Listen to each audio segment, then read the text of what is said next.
And now, here's Larry Elder. Hey, Larry, this is John from the frozen tundra here in Iowa. And as far as the Ukraine thing goes, I'd like to harken back to something Rand Paul and Mike Lee did when they were trying to add Montenegro to NATO. And then they added another country a little bit later. I can't remember which one. But Mike Lee and Rand Paul were the only two that stood up and said an attack on one is an attack on all. And we should not be turning NATO into a Facebook friend group.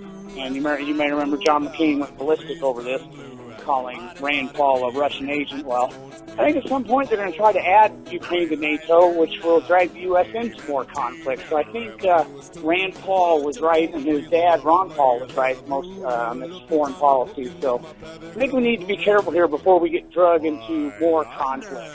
Thanks. Have a great day, Larry. Love you. 888-971-SAGE, 888-971-7243. I am Larry Elder. We are ReliefFactor.com studio.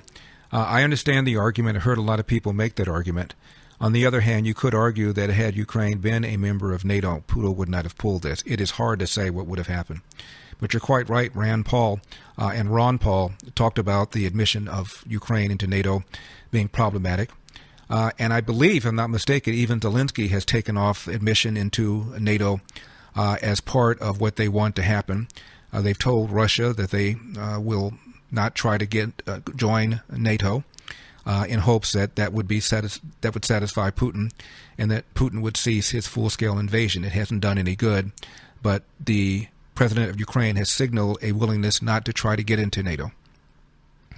Furthermore, there were a lot of NATO countries that didn't want them in the first place, in part for the very reason that Rand Paul mentioned, that it would make it much more likely that they would get into some sort of war against Russia, given Russia's designs on Ukraine. So it's not likely that Ukraine was going to get into NATO in any case. 888-971